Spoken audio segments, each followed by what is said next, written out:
Prospector Theater is a 501c3 nonprofit movie theater dedicated to employing adults with disabilities. Hey Games for Change, this is Wenke from the Prospector Theater. Thank you so much for inviting us to be a part of this festival. It's a shame we can't be there in person, but we're happy to talk about everything that we've done at the Prospector Theater to make gaming accessible and inclusive. At the Prospector Theater, we have a word called sparkle that talks about something that you're interested in, something that you love to do. For me, it's video games, and like many of you watching, I'm sure it's video games as well. And the more I've spent here at the theater, I've realized that there's other prospects that also enjoy video games with me. So a couple of years ago, we started a video game class here at the Prospector Theater where all of us could come together and create games and use gaming in the context of operating a movie theater. One of the first things we did was use software called Bloxels, which allowed us to create our own video game using an iPhone app. When creating our very first game with Bloxels, it was important that we weren't just in isolation creating a game, but we were tying it back in to the movies that we were playing at the theater. With Bloxels, we animated characters, we designed levels, we learned about pixel art, and we took that knowledge and we correlated it to an engagement activity. This is how we started with Post-it note windows. We took the concept of pixel art through Bloxels and incorporated it into making graphics out Post-it notes that pertain to the movies that we're playing currently. Post-it note art is a great way for prospects to come together and create something that can be displayed out on our main street in town. When guests walked by and saw this installation, they would ask us, hey, who created that? And that would be a talking point about game class and what we do at the theater.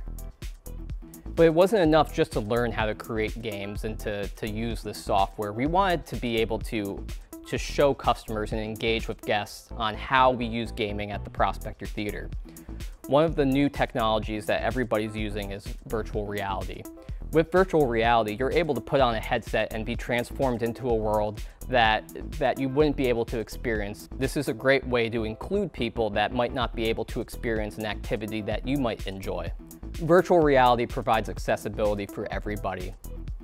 We have always been trying to find ways that gaming can be more inclusive for us at the Prospector Theater and for those who use it.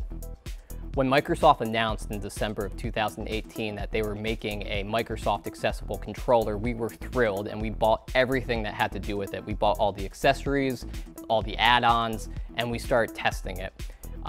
We made a video about it and sent it to Microsoft, which received a positive response from them, and they actually contacted us and wanted to know about our feedback in real time.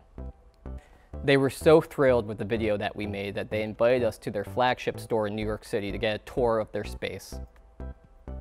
We have prospects here with limited mobility and dexterity that also enjoy gaming. While the Microsoft Adaptive Controller was very useful and a great step forward, we tried to find ways that we could create our own device so that they can play games with us. Part of our understanding of making games inclusive and accessible is that we need the younger generation that has an interest in gaming to step up and realize that making games and making technology isn't just about making something that's cool, it's about making something that's inclusive and accessible. For several years now, we've paired with St. Luke's Hackathon to judge their creations and talk about how students can create technology that can meet everybody's needs. Students were asked to create technology that might be useful here at the Prospector Theater. Students were asked not to just create something that was cool, but that was accessible as well. For everyone who's watching out there, gaming isn't something that's just enjoyable. It should be something that can benefit us as well. Some people might say that gaming is a waste of time and it's just something to fill the void, but there's so many positives that come with game development and game design. When creating something, I'm challenging everybody to ask what is accessible and inclusive so that everybody can enjoy your product. Let's all collectively view gaming from an alternate perspective and not just from an entertainment product.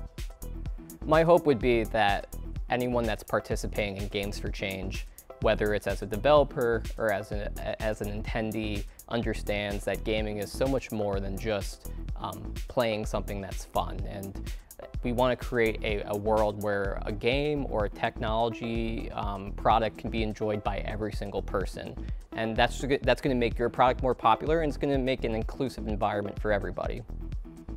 So thank you so much, Games for Change, for inviting us to share our video, tell our story. We can't wait to be back there next year in person.